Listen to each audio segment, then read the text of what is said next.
Listen while the makers of Rexall drug products and 10,000 independent Rexall family druggists bring you Dick Powell as Richard Diamond, Private Detective.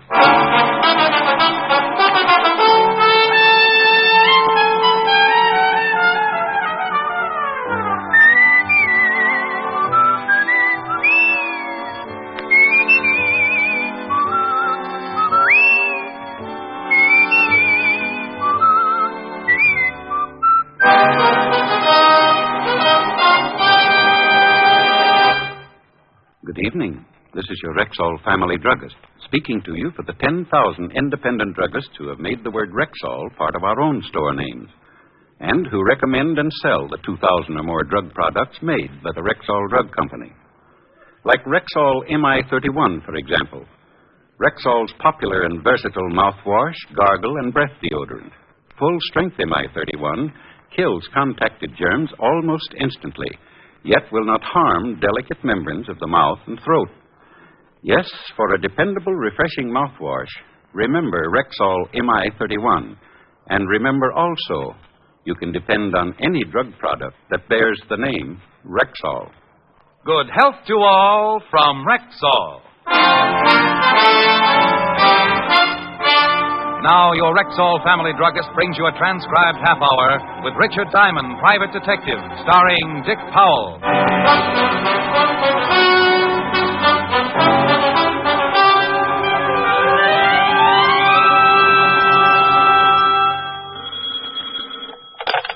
Diamond Detective Agency, we never say die. Mr. Diamond? That's right. How would you like to make $1,200? Do I have to name the mystery melody? This is not a quiz show, Mr. Diamond. I have a proposition for you, a business arrangement by which you may profit to the tune of $1,200. Oh, well, that's my favorite tune. My name is Evans, Dr. William Evans. I have an office in the Grant Professional Building, Suite 409. Grant Professional Building, Suite 409. Yes, I'd appreciate it if you would come right over. Well, it's after 6 now. I'll stay in my office until you get here. And so as to save time with explanations, on your way over, pick up a late afternoon Times and read the article on page 3, column 2. A story about a man called Farmer. I locked the office, went downstairs and out on the street, where I purchased the late afternoon Times, and in the cab headed for Dr. Evans's office. I read the article on page 3, column 2. George Farmer burns to death, and the picture of the deceased. According to the article, Farmer had been on a vacation in the North Woods. He'd gone to sleep smoking a cigarette, and that was that. Mattress caught fire, and before anyone noticed, the whole cabin was burning. My cab let me out in front of Dr. Evans's building, and one look at the large crowd, plus the very familiar black sedan in the passenger loading zone, tied my stomach in a knot. All right, now, get back, you. You? Evening, Sergeant Otis. Lieutenant, what are you yelling about, Melon Hat? Oh. Evening, Lieutenant Levinson. Oh, no. I hope you were just passing by, Mr. Diamond. I saw the crowd, Lieutenant Levinson, and came over to find out if you and Otis were playing hopscotch or possibly kick the can. This is a swell time to make with the jokes. Some guy took a dive out of the 4th floor window. 4th floor? Dead? Very. Name was Evans. Had offices in the building. Dr. William Evans. Guy named Evans. Offices on the 4th floor. Doctor. Some guy. Just 20 minutes before, he'd called me with a $1,200 proposition. And now it looked like the only thing I was going to get out of the deal was a late afternoon paper and a story about a guy named Farmer. Farmer? Burned to death and bad? Oh, yeah. We got a report on the case. Well, this Dr. Evans was hooked up with it in some way. He offered you $1,200? He asked me if I was interested. Silly boy. There's the doctor's office. And there's the window he went out of. Who saw him jump? Bill Mitchell, cop on the beat, saw the body come out of the window feet first. Said at least it looked like he jumped. No sign of a struggle?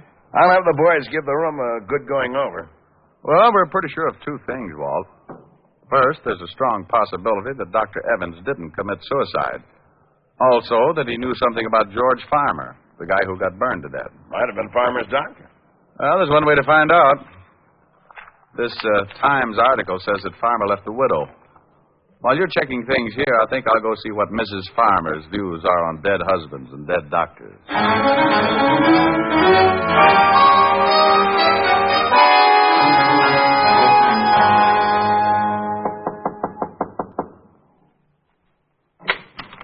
Yes? Mrs. Farmer, Yes, what is it? I'd like to talk to you about your late husband. Are you from the police again? Well, I just left them, but this is my own idea. My name's Diamond. I'm a private detective. Oh? You working for the insurance company? No. Well, then just what do you want? I'm tired of questions about my husband's death. I've told the police and insurance company everything I know. Well, I know it's been difficult, but I won't take long, and there are a few things I'd really like to find out. Well, what are they? Do you know a Dr. Evans? Dr. Evans? No. No, I don't know any Dr. Evans. Your husband never mentioned him, said he knew him? No, he didn't. Besides, what has this doctor to do with my husband? Well, I don't know yet. You mentioned an insurance company. Was your husband insured, Mrs. Farmer? Yes, with the National Mutual. But if you're not working for the insurance company or the police, who are you working for? Me. You. Look, would you mind telling me what possible interest you could have in the death of my husband? Tell you the truth, I really don't know. But there's $1,200 mixed up in it somewhere, and that's enough to keep me well interested until I find some answers. Thank you, Mrs. Farmer.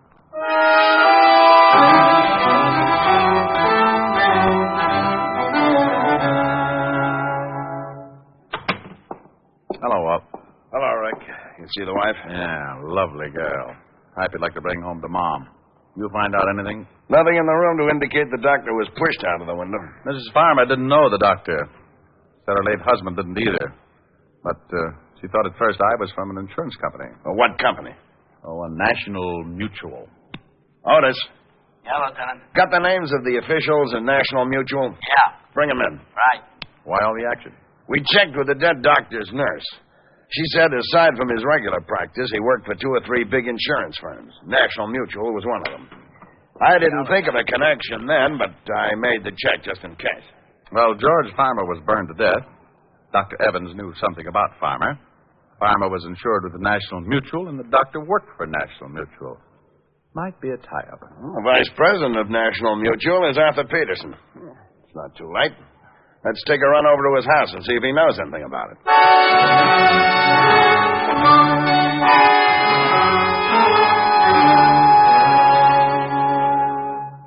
Well, gentlemen, in answer to your questions, yes, we did insure the late George Farmer, and Dr. Evans does work for us. As to whether or not he was the doctor who examined Farmer, I really couldn't say. I'd have to check the files. Lieutenant, aren't you satisfied? You think there's something wrong? We don't know. Dr. Evans jumped or was pushed out of his office window this evening. Oh, good Lord. He called Mr. Diamond here and indicated he knew something about Farmer's death. Have you settled the claim with Mrs. Farmer yet? No, but it's to be settled within the week. $25,000 policy. If someone could show your company that Farmer's death was no accident, there'd be a reward, wouldn't there? Yes, 10% of the policy. In this case, $2,500. Oh, half of that'd be about $1,200. You think we could look at your records tonight, Mr. Peterson? It's very important. Of course. I'll just get a coat and we'll go right down to the office. We left with Mr. Peterson and headed to the offices of the National Mutual. A quick look through the file showed us what we wanted. A full report on the state of George Farmer's health. Okayed for insurance by the examining physician, Dr. William Evans. It's too bad the first claim on an accident policy has to be a death. Well, that ties that up. Now what have we got? Enough to keep on looking. I think I'll go have a long talk with Farmer's wife. Our company detectives checked that. She was right here in the city when her husband died. Well, a little talk won't hurt. Who sold Farmer the policy, Mr. Peterson? According to the files, the insurance man was Mark Names. You have his address here? Yes. Here you are. Good man. One of our leading salesmen. While you're talking with Mrs. Farmer, Walt, I think I'll run over and see this man Ames. Maybe he can do us some good. If the late Dr. Evans hadn't offered me $1,200, I would have okayed his 4-floor dive as an act of suicide. But the way things were shaping up, he was going to split an insurance reward. And knowing doctors to be pretty practical people, I just couldn't imagine him giving up that kind of money for a fast trip to the sidewalk. The home of Martin Ames was an apartment on the Lower East Side.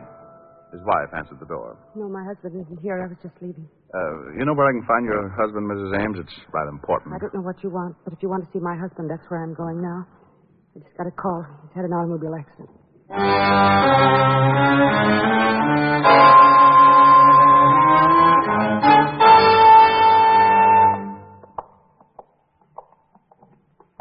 Miss?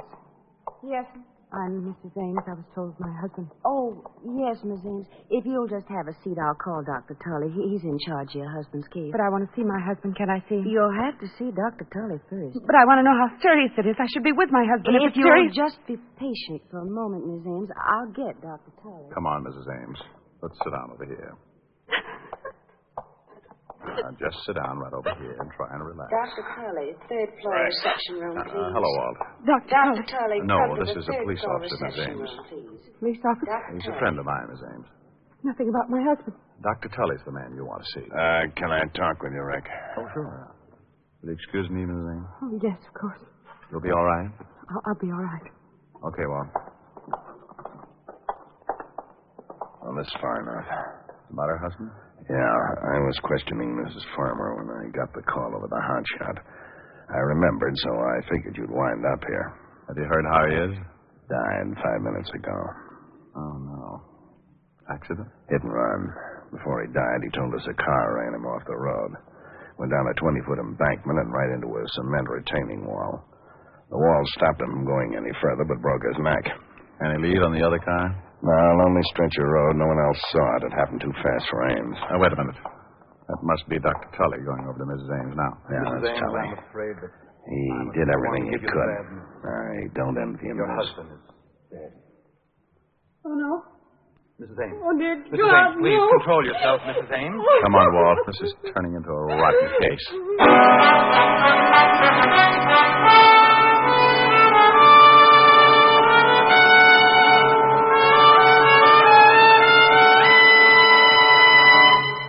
Before we continue with the adventures of Richard Diamond, Private Detective, here's your Rexall Family Druggist.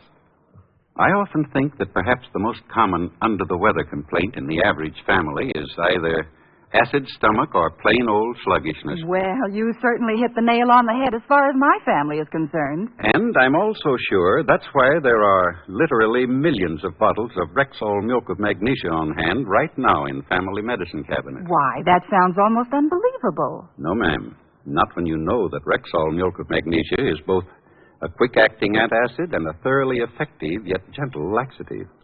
What's more, Rexall milk of magnesia has none of that unpleasant, earthy, gritty taste. Say, my family would really appreciate that.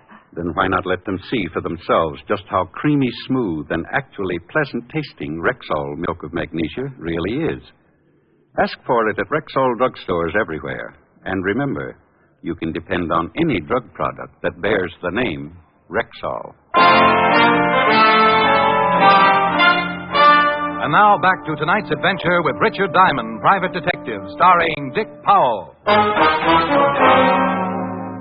A little after 6, I got a phone call, and by 6:30, the man who called was lying on a sidewalk, broken in two from a 4-story drop. 2 hours later, an insurance salesman named Ames was run off the road and ended up with a broken neck. Coincidence? Not a bit. Walt found the location of the place where George Farmer had burned to death. Then we climbed in the squad car and started the long drive for the Catskills. Around 7 in the morning, we turned off the main highway and onto a dirt road. A sign reading Sportsman's Retreat, 2 miles, pointed the way. And 20 minutes later, we were pulling up in front of the lodge.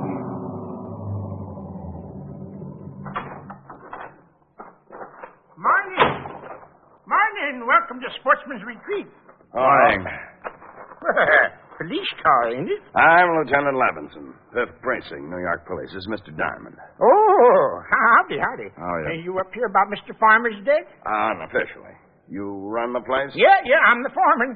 My name's Pop Sloan, but everybody just calls me Pop. We thought it'd be stale, how, Pop? Can you put us up? Well, sure. How long you figuring on being around? Oh, not long. We only brought one change of clothes. Well, come on in.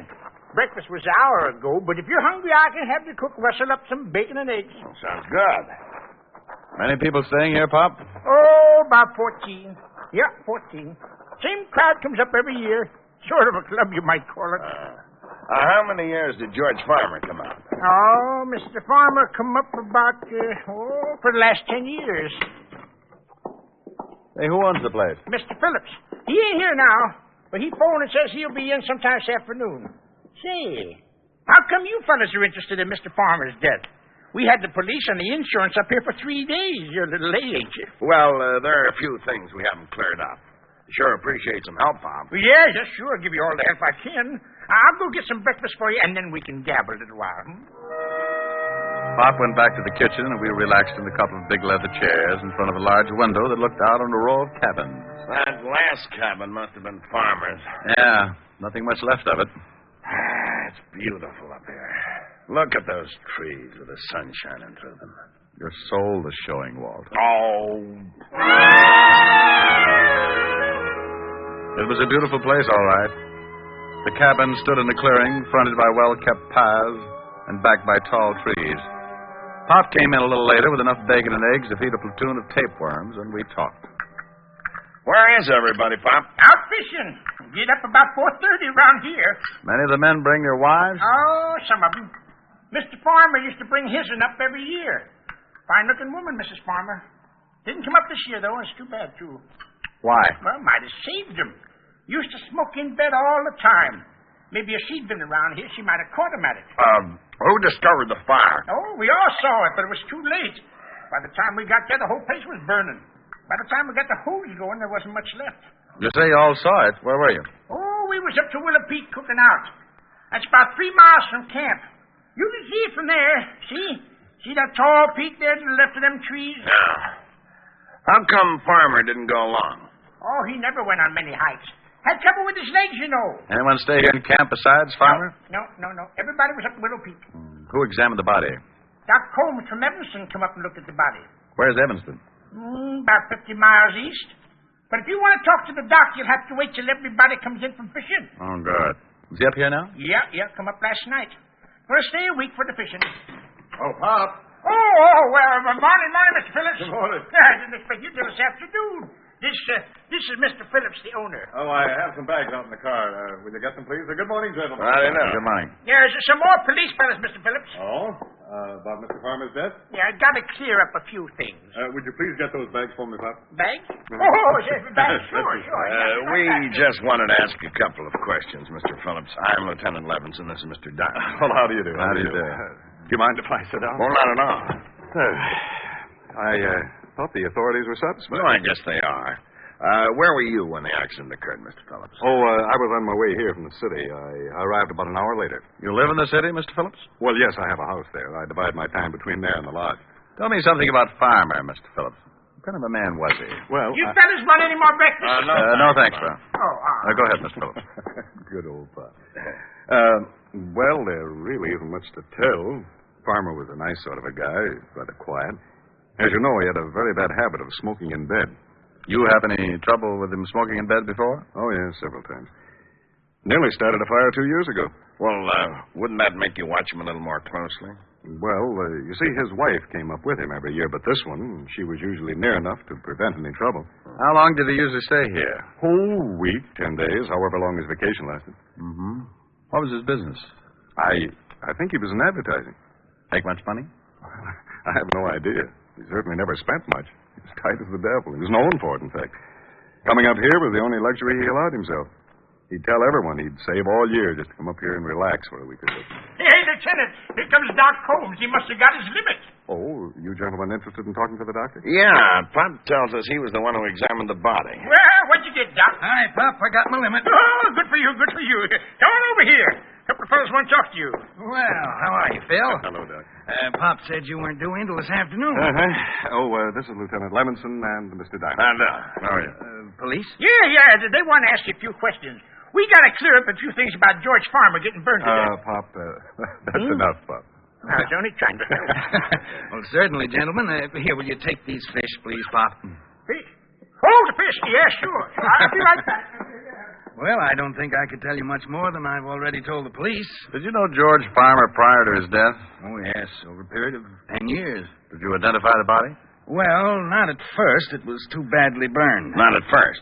You mean you did identify it later? Well, when they told me that George had a broken wrist, I found the broken section of bone and identified it. Broken wrist? Oh, yes, Mr. Diamond. You see, when George arrived, his lower arm was in a cast. He told us that he'd broken his wrist the week before. What day did he arrive? Tuesday of last week. Well, put in a call to Otis and have him find out where George Farmer had his broken wrist treated. And most of all, when the accident occurred. Well, what are you getting at, Rick? Then have him find out the date the insurance policy went into effect. Doctor, which wrist was broken? The right one. And it was in a cast, huh? Mm-hmm. Would you say he could move his fingers well enough to write? Depends on how recent the accident. Step on it, Walt. Okay, but I don't get it.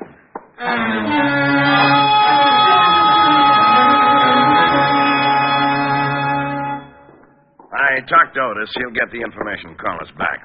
Now, would you mind telling me what the devil this is all about? George Farmer had to sign the insurance policy, didn't he? Yeah, but he could have done that with his left hand. An accident policy would cover a broken wrist, wouldn't it? Sure, and what? Mr. Phillips, you said Farmer was known to be careful with his money. Yes, that's right. I can vouch for that. I treated him for a cigarette burn 3 years ago and had a devil of a time collecting. Thanks, Doctor. Well, so what? So what? So if Otis gives us the answers I want, I think I can show you George Farmer was murdered. Murdered? Yeah. And I think I can explain why an insurance salesman and a doctor were killed. So we all sat around and waited for my hunch to grow muscles. I kept turning the whole thing over in my mind, and the more I thought, the more the whole thing tied together. Around noon, a call came in from Otis, and Walt gave him the information I needed. There it is. George Farmer broke his wrist on the 26th of last month. He was treated at the Olive Hospital. About 3 weeks ago. He stayed one night at the hospital and went home. What date did he arrive here, Mr. Phillips? About the 4th. 2 weeks after the accident. He died on the 11th, according to the papers. Yes, that's right. He'd been here about a week. When did the insurance policy go into effect, Walt? The 22nd of last month. It went into effect. It wasn't taken out. I said went into effect. It would cost him a few bucks to have a broken wrist taken care of and spend the night in the hospital, wouldn't it, Doctor? Yes, it would. Remember what the vice president of National Mutual said, Walt? Too bad the first claim on an accident policy had to be death. Yeah. Well, if Farmer had an accident policy, why didn't he put in a claim for his broken wrist? Come on, Walt. We're going back to town and talk to Mrs. Farmer.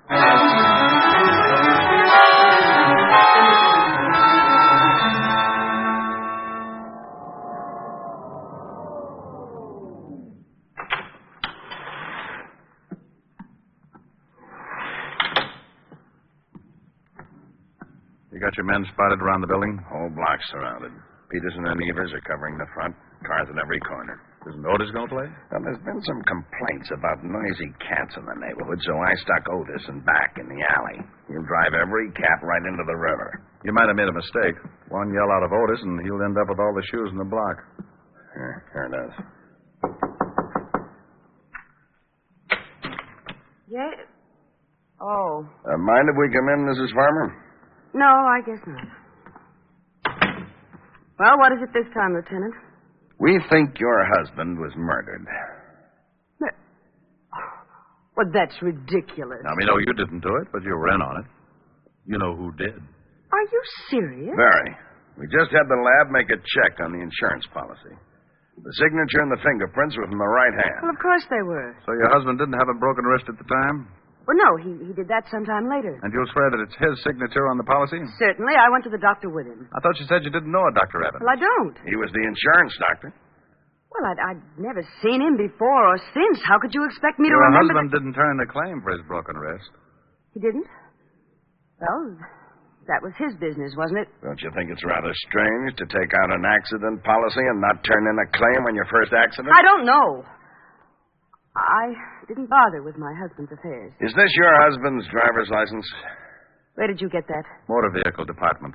Is it your husband's license? Yes, I guess so. The signature on his license is not the same as the one on the insurance policy. What do you mean? He means that the signature on the insurance policy is a very clever forgery. Who forged it, Mrs. Farmer? I don't know. I don't know what you're talking about. Who went to that doctor's office representing your husband? No one. Why in the world would I do that? Why would I have someone represent my husband? Probably because you wanted your husband out of the way. That's horrible. Get out of here. That's not true. Who was in on it with you? Who killed your husband up at his cabin at the lodge? Get out. Get out. It had to be someone at the lodge who knew what cabin he was in. No. Did you give the papers your husband's picture? Yes. You're lying. The newspapers told us you claimed not to have it. Well, I don't remember. I don't remember. Oh, sure you do. You didn't want to give the papers a picture of your husband because you knew the insurance salesman and the doctor would identify it as not being the man who took out the accident policy. No. You knew your husband was going to take his trip, so you planned his death and stayed home for an alibi. The picture came out, and the insurance man and the doctor had to be killed. A man killed them, Mrs. Farmer. Someone strong enough to run a car off the road and lift an unconscious man out of a window, feet first. Who killed him, Mrs. Farmer? Hey, you, stop! Stop! Lieutenant! Otis has got something. Well, let's get out on the fire escape. Stop or I'll shoot! There's a new line. Somebody halfway up the fire escape. Look out, Otis! Move over a wall. Otis is going to hit a herd of elephants in the broom closet. I got him, Lieutenant! He got him. No, make him happy, Walt. Climb out there and see what we got. Okay. Now, just take it easy, honey. Quick! Yeah? That guy Phillips, the one who owned the lodge, and he's dead. Well, Mrs. Farmer, that's it. Want to tell me about it? Oh, yes, it doesn't make any difference now. Phillips killed your husband and the other two men? Yes.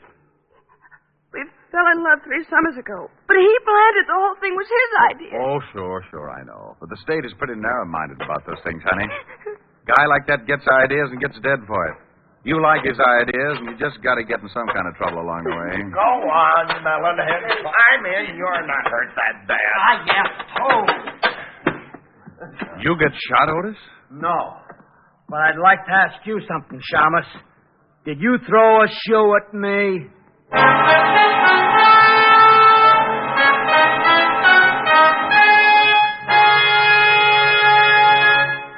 Again, here's your Rexall family druggist. Whenever you're suffering the pain of a headache, remember, there's no faster-acting aspirin made than Rexall aspirin. When swallowed with water, the 5 full grains of pure aspirin in every Rexall tablet are ready to go to work for you even before they reach your stomach. Ask for Rexall aspirin at Rexall drugstores everywhere. There's no faster-acting aspirin made. And remember, you can depend on any drug product that bears the name Rexall. Good health to all from Rexall.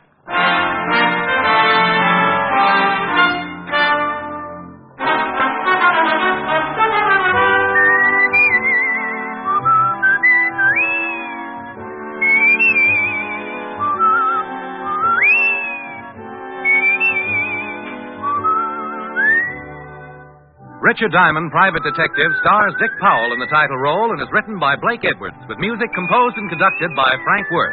Featured in tonight's cast were Virginia Gregg, Ted DeCorsia, Wilms Herbert, Wally Mayer, Joan Banks, and Bill Boucher. Richard Diamond, Private Detective, is transcribed in Hollywood by Jaime de Valle.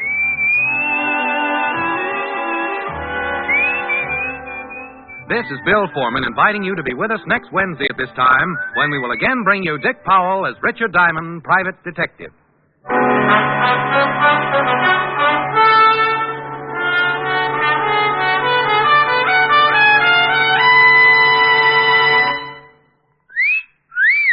Hiya, beautiful. Get lost, Bristlepuss.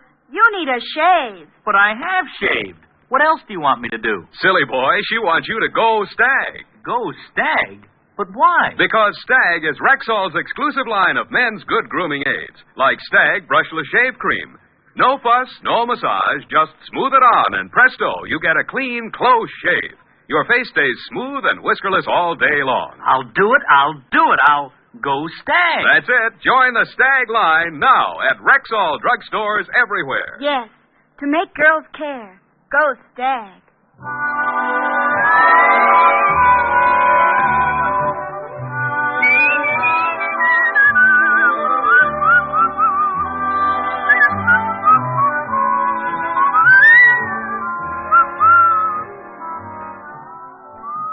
Wednesdays this fall, hear Groucho, Gildy, and the Halls of Ivy on NBC.